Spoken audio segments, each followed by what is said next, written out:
ปิใส่หน่อยจะมันอร่อยถึงใจเอาติ๊กเจ้าหันแล้วเอามาดันมาเจียมชักชวนแม่ส่งลิ้นผัดกันยิ้มแบ่งกันใช้เต่าเลยวน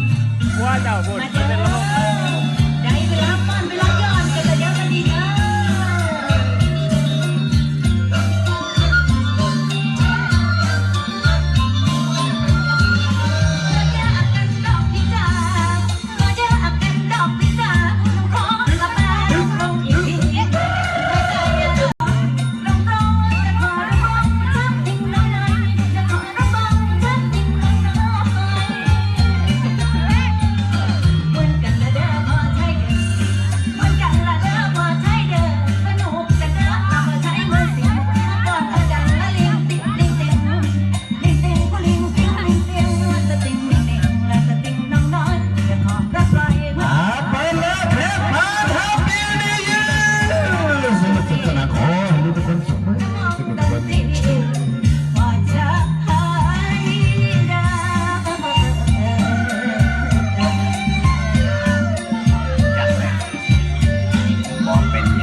ปิใส่หน่อยจะมันอร่อยถึงใจเอาติ๊กเจ้าหันแล้วเอามาดันมาเจียมชักชวนแม่ส่งลิ้นละผัดกันยิ้มแบ่งกันใช้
เพื่อนขี่แล้วทั้งมาปิ้งกับเต่ามอนเด้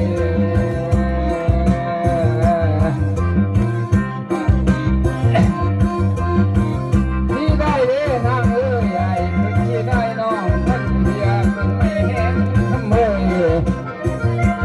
ได้ที่คือที่ได้น้องท่านเล่นเป็นไม่ใหญ่เด้ท่านจะบักก็บ่มีขวานจะห่านบ่มีผ้ามีแต่เมียน้อยๆคอยช่วยบอกกันให้เด้อ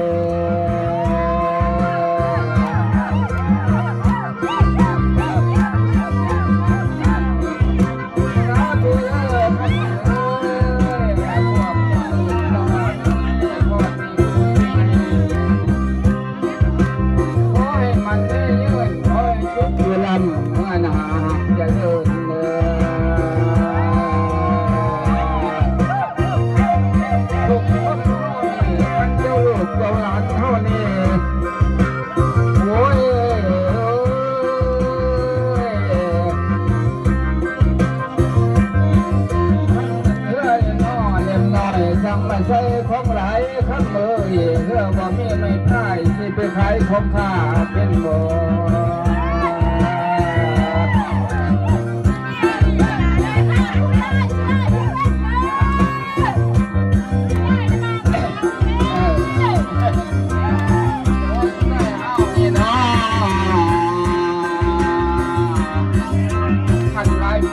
ก็เขาหลายวันมันก็แก่โอ้ยพี่น้องเอ้ยที่ได้เจ้าได้คำเอ้ยเจ้าคนแนวลำเชื่อชักคุณหน้านอกใจนี่เนาะเบ็ดใช่ไหมกันร้อนลำรั่วจึงคอยมอยมือ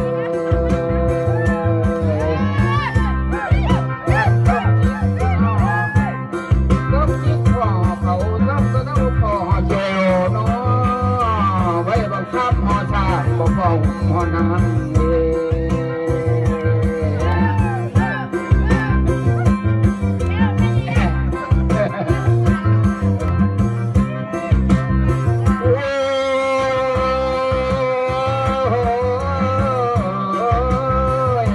าชูตอนขอเพิ่มชีวิตขอท่านทุกคนเพื่อน้ำเจ้า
ผ้าเป็นโบ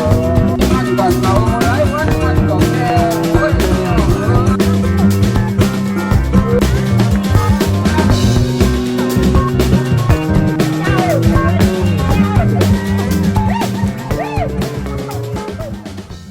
ขี่ไปใช้หัวหน้าขี่ไปใช้เมื่อเวียงวะ